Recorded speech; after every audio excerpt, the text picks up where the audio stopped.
Dark Side of the Ring. Season 3. Season 3 of Dark Side of the Ring is here. Yep. Is upon us. Well, I guess it already started, right? Because yeah, that's that week. I think that was a surprise. I think that was a gift to try to lure people over. The only thing that I'm having trouble with Vice is, like, I think people are having trouble where to watch it. It's not like it's like a for sure streaming service. Like, I don't know if you have to have it through your cable company or if you can buy it. I know you can watch prior seasons now on Discovery Plus. Is that true? Yeah. What is Discovery Plus? Discovery Plus is the Scripps Network, their own streaming service. So for everybody who watches the Travel Channel, HGTV, Discovery, the History Channel, they took all their content back. Okay. And they made it into one big streaming The service. content wars, even the educational channels are involved. Yeah. So I'm pretty sure last year they released the first episode on YouTube as well. So everybody could get it, and it'd give them a week to figure out how to get Vice. Yeah. So they can watch part 2. But it was great. You watched it. You watched the. I watched it like 3 times. It was great. Oh man, it was. It's just it's such a it's almost like a soothing watch, even though most of the material is dark. The way it's shot and the music, the way the sort of the interviews are framed, everything just feels very soothing. Yeah. Yeah, it's just something about everything being silhouetted and in slow motion.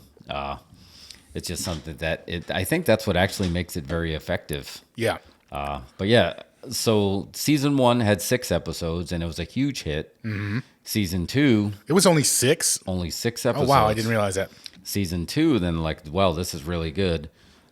The views just kept slowly increasing, and then they actually did 10 episodes for season 2. Mm-hmm. Then it was so successful, they gave them a 14-episode order for season 3 and 2 spinoffs, The Dark Side of Football and The Dark Side of the 90s. Yeah. But the first season, I mean, they started with the perfect episode for season 1, was The Match Made in Heaven, basically the backstory behind Randy Savage and Miss Elizabeth's entire relationship from when they met till the end. Yeah, that was a good one. Yeah, that was great. And then obviously the most famous screw job in history, the Montreal Screwjob, to cover that. For some reason that just never gets old. Because it's a conspiracy theory. Yeah, I think that's what's making it last. There's conspiracies around it, so it keeps people hooked, just like the JFK assassination. It is very much. It's basically pro wrestling JFK. You nailed it. Yeah, and you hear theories going back and forth about even like folks involved with WWE at the time think it's a work. Yeah, and think about that. That's so Scott Hall says it's a work. Right. Scott Hall is basically best friends with Shawn Michaels and Triple H, who were, intimately involved with this. Yeah. And he's like, oh, I don't know, man. That cameraman cut to it perfectly. I think it's a work. He did catch the spit and everything. Yeah, he did. That was impressive. But and now that we're seeing more of smaller wrestling organizations popping up with shows, you really can appreciate WWE's production. They are on point with their camera angles and their technical directing. The cuts are perfect. The way no one else can do the thing where they do where they have the cameraman zoom in and out as the technical director's cutting, and it's just back and forth, and it just really just builds helps sell the move. Yeah, they don't miss.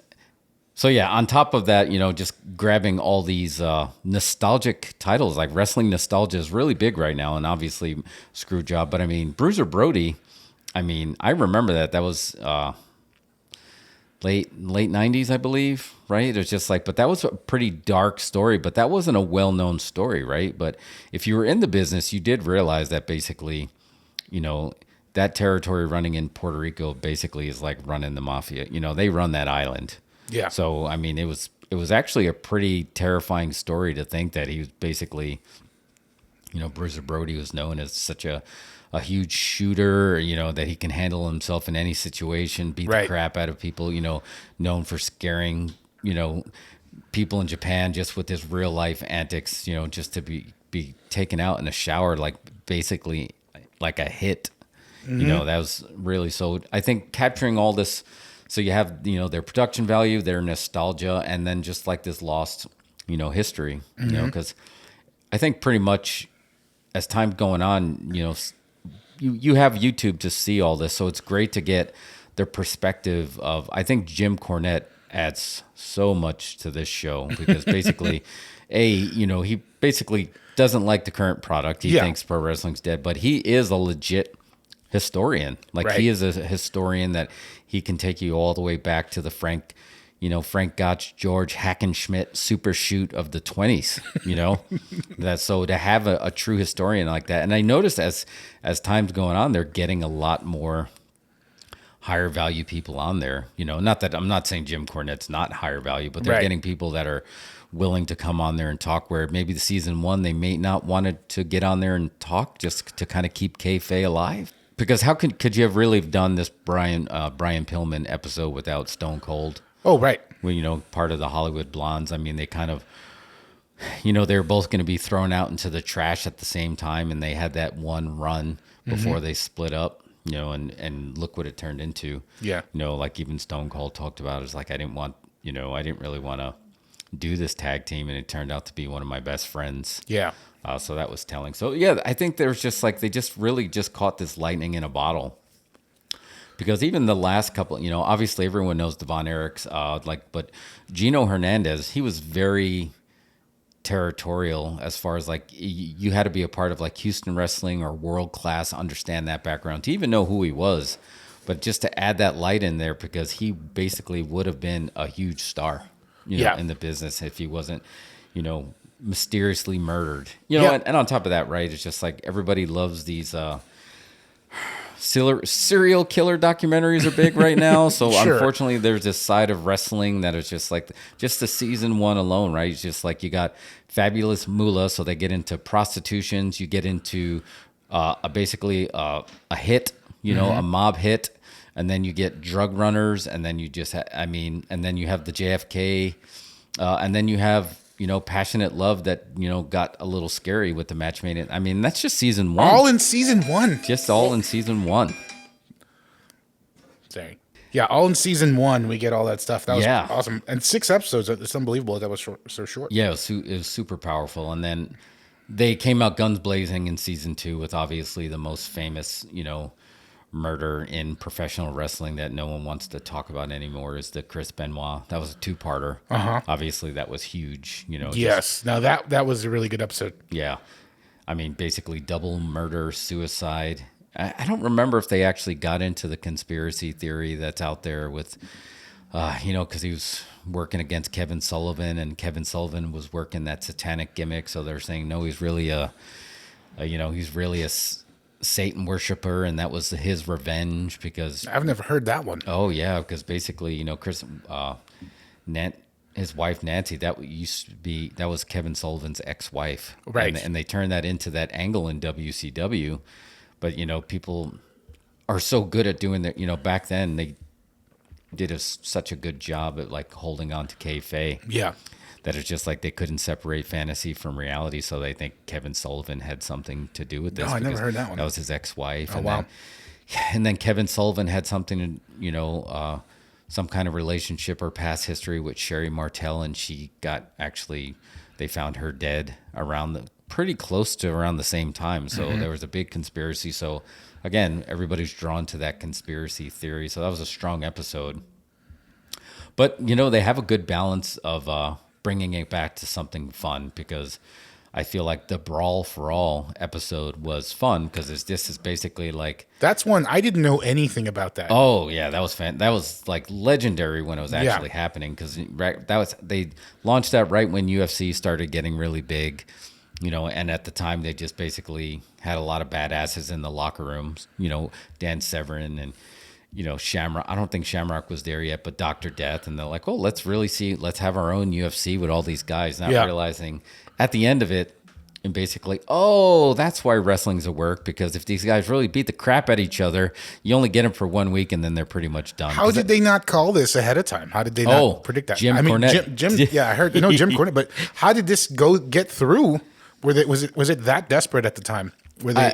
No, I think it was just, that's when Vince Russo basically had Vince's ear, because he had a lot to do with a lot of stuff popping, so they just started doing that, taking chances and doing things, and Jim Cornette was there to try to talk him down, but at that time it was just big ratings, right? That was I don't know if that was during the Monday night or right when it started popping off, but obviously they were using it to try to get some of their other guys over it. Sounds like it have to be before, right? None of the bigger guys I can recall being involved with that whole thing. No, because it was basically too dangerous. So it was 98. So I mean, it was right at the peak because I mean that was when they were getting close to taking over from WCW. On the ratings, it was 98, but yeah, they were using it to get all their guys over. They had Bradshaw, they had the Godfather, Dan Severn, like I was saying, he was a UFC, but then they had Road Warrior Hawk, which I thought was strange, but apparently, if you go back to his episode here in Dark Side of the Ring, you realize that he was a badass too, basically a barroom brawler, right? But everybody pretty much got hurt. Yeah.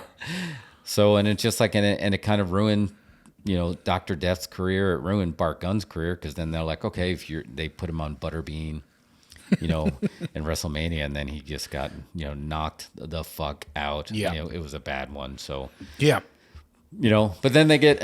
It's like they exposed themselves so much. They did. They exposed the business. Oh yeah, and then just showed helped emphasize wrestling as a work by putting the guy who won their shoot fight against he's a trained boxer, but he's like a fat bald novelty guy, right? Yeah, exactly. This is like a Mike Tyson's Punch Out type character. It pretty was.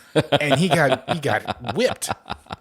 Yeah, he actually Butterbean would have been perfect for like a Punch Out type game. Yeah. Piston Hurricane. Yeah, somebody tag Nintendo on this podcast. But yeah, then I'm back to Dark Side of the Ring, and then they get serious again because you had the Jimmy Snuka, Nancy Argentino murder mystery of just like another one. I was not too. I mean, I knew that it had happened. I didn't know a lot of the details, but I guess a lot of the details came out recently. Yeah, because it ended up that he was going to get, with new proof, they were going to actually go back to trial with it, and then he did, and he ended up dying. So I don't know what would have come of that, but yeah, that would have been interesting because it's just like I remember when it happened. Jimmy Snuka was huge star. He was, especially in the Northeast, old WWF's days, he was a monster star. So wasn't surprised that how it all kind of went down. And especially back then, it was a lot more of a seedy business than it is now. So right. You can kind of get away, basically paying people out of briefcases kind of thing.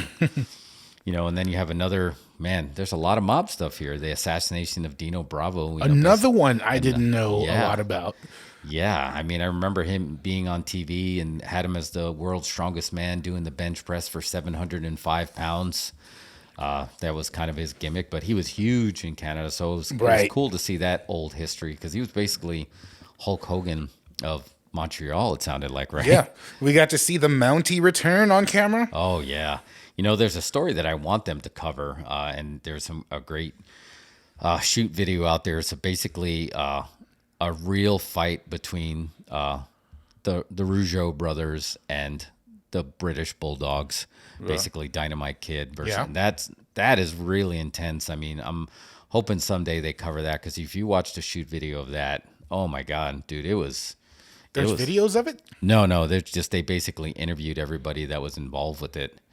But it was just basically, some scary fight for your life in the locker room kind of stuff. So my YouTube algorithm keeps feeding me stories about wrestlers recounting their encounters with Haku. Oh yeah, I watched one, and now it's feeding me lots of them. And there was one where Stevie Ray was talking about breaking up a fight with Haku in the back of a bar, and he had a guy in the death grip by his mouth. Oh yeah, but for real.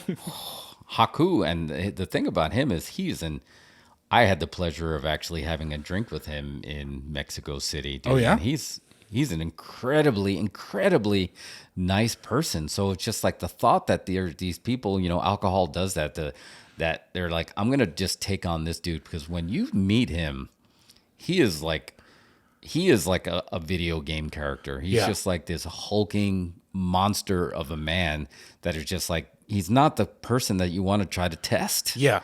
And it's just like, and he's so nice. Like I remember somebody, I was just, 20 years old in Mexico City and I was just like a timid rookie. And one of the veterans there was kind of like not not pleasant to me, not mean either, not shooting on me or anything like that.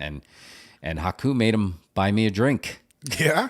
Yeah, and that's like, and I had already known the stories, right? You've heard the stories about him plucking out people's eyes and stuff, and it's just like, whoa. And I remember I was sitting next to Norman the lunatic, aka Bastion Booger, and he just kind of smiled and he kind of winked and he's just like, yeah, he's a nice guy. Just don't get on his bad side, but if you're on his good side, you're good to go for the rest of your life, kind of thing. So I thought that was cool. Wow. But yeah, then jumping around these other ones, obviously they cover Last Ride of the Road Warriors we talked about, and then they did that confidential story where they went back because unfortunately between the original airing and then the confidential airing, we lost both Road Warriors, Hawk and Animal both passed. But dude, the Road Warrior pop was like legit that people still talk about it. It is they turned it into an adjective, Road Warrior pop. Can you just like explain it to someone who's never heard that terminology? Basically, the Road Warrior pop is when a wrestler does something or comes through the curtain and literally gets such a loud ovation that you literally can't hear yourself think, that everybody stands up on their feet, everybody is cheering, nobody is booing. It's just a mass of humanity, similar to like that Queen video where you just like, you can feel the vibrations on your face. Mm-hmm. That's a Road Warrior pop when everybody's screaming for you. Yeah. And they just got it every time they came out because they were so different and they were such a force of nature that everybody would just stand up their feet and just in awe and scream.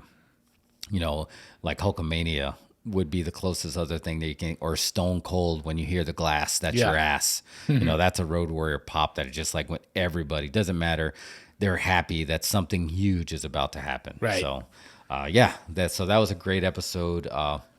You had the Dr. D, the slap heard around the world with John Stossel on 2020, the interview back in the 80s when he said wrestling's fake, and then he just basically slapped the crap out of him. Hit me on each ear, and he still actually, John Stossel was part of the show and he still has heat. But the funny thing is that was interesting that it sounds like David Schultz was a hit, but not like obviously a murder hit, but that was a hit. There's like, there's a protect kayfabe. There's a reporter back there saying wrestling's fake. Go show them how fake it is. Right. And slap. So supposedly the rumor was, and that's what they get into this episode, that he was basically paid or told to do this. But then after that, his career really went nowhere, and he became a bounty hunter, which is terrifying because that means he was just like really that big of a badass. I think maybe he overdid it. Yeah. I think that's probably what happened. Yeah, I mean, that slapped to that. I mean, I remember seeing that as a little kid, and I recorded it on VHS and just watched it over and over again because I didn't know, because back then I was all for it, just like very defensive of the business. Like even if I knew, in my heart of hearts that it was a work, I was still very protective of just like people saying the word fake. Yeah. So I kind of, even back then as a little kid, I understood. It was like, good. Yeah. Good. And you can't help but be. That's like a natural thing, I think.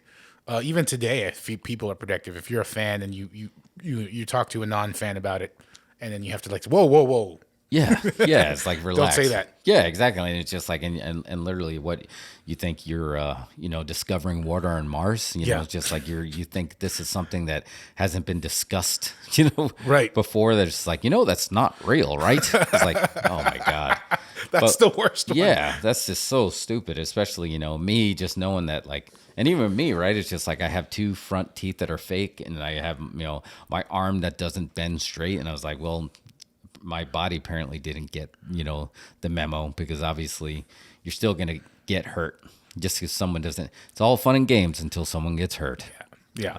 And then they had that interesting one, which I remember the UWF, the best title, Cocaine and Cowboy Boots, the Herb Abrams story. And I remember this, man. I remember when this guy got a TV deal, and basically he tried to cut a deal with Vince McMahon, and Vince basically told him to, take a hike. So he tried to compete, and he was getting all these big name guys. And at the time, it felt like WWE meets Glow, because there's just like, this guy got a TV deal, but he's got Bruno Sammartino, and he's got Bam Bam Bigelow, and it's just like, and you've heard of Cactus Jack through magazines. He's got all these names that are coming in, and then he tried to get Andre the Giant and Captain Lou Albano. And then so to hear the backstory of that, because you're always like, why didn't that succeed? And like, oh, okay, because it all went up his nose. Yeah, And finances. Then, yeah, and then B. Brian Blair had the best line in there. I think I sent you the little clip of that. It's just like Herb Abrams died doing what he loves, cocaine and hookers, which I just took that snippet and I watched it over and over again to enjoy it. And then they ended season 2 with the final days of Owen Hart, which, I was crying my eyes out again like it was 1999 again. So you said you were watching that pay-per-view when it happened? I was watching the pay-per-view, and it was just like, it was very bizarre from my point of view, just sitting there watching the pay-per-view, because it cut from an interview in the back with, I believe it was with Owen, and I may have turned away because I knew the match hadn't started yet. Yeah. And then I remember looking at the TV, and I was just like, why hasn't the cameraman... Why is he filming the audience? And like usually if they're like doing an audience shot, they're panning, right? And people are cheering. Right. But everybody was just standing and looking, and they weren't doing anything, and they didn't say it like what was going on yet. And that's when it really got my attention. And then that's when they started saying what happened. And it took a while to piece together what actually really happened, Yeah. And the thought that show still went on. That's after crazy that. to me that would just continue like that. Yeah. To this day, that it's just like, how was that not a crime scene? And then you just basically, all right, we're shutting this all down until we figure out what the hell just happened. Yeah. Because it's just like at that point you had no idea, right? It's just like, did he fall? Was he pushed? Like what the freak happened? Mm-hmm. Oh man, but it's just like that's a really strong episode. I mean, it really tears at your heartstrings. I'm just like, Jim Cornette started crying, and obviously he's to watch him get emotional, and just to get Jim Ross, who was right there at ringside, who just literally telling his story. He had to make the announcement 10 seconds before is when he found out that he actually died, and then he had to make the announcement, and you go back and he just had to say that. I mean, it was hard, but like what comes to mind, I was thinking, is there not a protocol for if somebody gets critically injured like that in the ring? Like, there's not a button that gets pushed that say, okay, we got to stop this, or I understand it's like 20 years ago, things could have been different, but is there not a protocol for a very serious injury? You can't move somebody, something like that, Yeah, there was a protocol, and then, wrestling being wrestling, they turned it into a work. But basically, when the referee put up the X, when he basically crossed his arms like an X, that means it's a shoot, somebody's really hurt, we have to do something here. So I don't know what happened that day that didn't, I think nobody knew what was happening, I guess, because it wasn't an actual match. Yeah. The match didn't start, but the protocol would be throw your X up. But, when the internet got wise to that, they started putting throw the X up as part of the angle to to show that this is this is a shoot, even if it's not. But, and we saw, what's the Mexican wrestler that died in the ring? That was terrible. I don't remember. He was working with Rey Mysterio, right? Yeah, he was the son of. Oh man, I gotta pause because that's gonna drive. All right. I keep wanting to say Pollo, but like, what's the dog? The dog? Dog in Spanish? Perro? Yeah, Perro Aguayo. Okay. It was Perro Aguayo's son. It's just like. So, and that showed up on YouTube, and I remember there was no protocol for that because they had no idea. And it looked like he had died as he hit the rope, as he hit the turnbuckle. But then when Ray hit, the 619, and he looked like he no-sold it, but I think he was already gone at that point. Yeah. He was already, because basically they showed Conan, and this is another episode that I hope they do cover. They showed Conan kind of like, he didn't know that Peril was gone, and he was like basically trying to like snap him out of it, thinking that he was just knocked out. So that was incredible, like at that time, to know that nobody knew what to do, and I wonder in hindsight if they would have just, Vince is not known for stopping the show. Remember the pay-per-view that was basically half in the dark when there was a power outage and they still kept going? Mm-hmm. There was another pay-per-view, so now, obviously, that's very extreme, but it's just like, even then you would have thought, let's stop the show because there's no lights on. Right. And they found a way to do it. But for somebody at that point, And I think that's probably why they lost that wrongful death suit, right? It's just like the ring. I mean, Owen's blood was still in the ring, dude. I know, that's wild. I mean, and just think that referee, that felt it in there, and just for him to find out that his last words were "look out," that he was basically trying to tell, save this guy's life. That he know, because I'm wondering if it would have just been a little bit over to the left, where he wouldn't have hit the turnbuckle, and Yeah. if he would have just hit the ring flat. Now, granted, it's like 90 feet. Yeah. Would he have just broken every bone in his body but maybe lived? I don't know. But I think the thought that he hit the ropes and then slingshotted down, I think maybe that, I don't know. But they get into that, and then that little clip that they showed, I mean, that was powerful. That, these guys have really been nailing it as far as like taking you on an emotional roller coaster, right?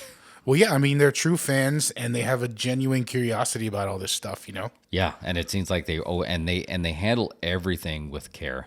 Like Yeah. they're never disrespectful. Even when things get weird, like it sounded like it got really weird with Abdullah the Butcher when they were doing the Bruiser Brody episode, and just basically Abdullah being Abdullah is just like, I'm gonna take these promoters for a ride. Yes, you gotta pay me. We'll take you to dinners. Like, bring me to Red Lobster, and it's just like, and then you're gonna buy my whole family, entrees, and I'm gonna take them home. And it's just like they could have been like, what are you doing? But they were still so respectful because it was Abdullah the Butcher, and it sounds like he was taking advantage of them a little bit. Yeah. But they were still very respectful of the business, and I think that's why this has been successful. Yeah, and I think that's why they're opening up to more people, more Yeah. appearances now. Yeah, because it's just like if they would have John Stossel this and basically were trying to expose wrestling, I don't think it would be as well received, but they're super respectful, and they're doing stuff where they have merch, and they did the first bit of Owen Hart's merch, and that went to the Owen Hart Foundation, and they did stuff for women, and they were doing stuff for UWF. I think they're doing it right, man. Yeah. So hats off to Vice for giving them a 14 episode order, Right. and starting off with Pillman. But dude, we got a packed season 3. You got Ultimate Warrior, Grizzly Smith, Dynamite Kid, which I was talking about earlier. Maybe they might get into that shoot fight that he had with Rougeau. The steroid trials, obviously with McMahon in '94, that's going to be big. Yeah. And then the other equivalent of the Brawl for All was the famous plane ride from hell. Basically when they chartered that plane back from the European tour, and it was everything that could have happened on that flight. Oh, man, I don't know that story either. Oh, dude, I want to save it because it's going to blow your. I mean, but Okay, there's yeah. like basically Kurt Angle and Brock Lesnar got into basically a shoot wrestling match right over basically the Atlantic Ocean. Oh, Can yeah. you imagine them suplexing each other on a plane?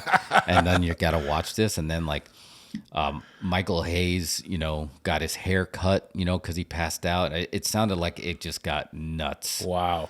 Then they have some smaller ones that I'm not familiar with, the Johnny K9, Bruiser Bedlam, which I think he bombed a bank. And then you got Nick Gage, just like this extreme wrestler he got nuts in the ring. And I think he was arrested for like bank robbery. They got the show they did in North Korea.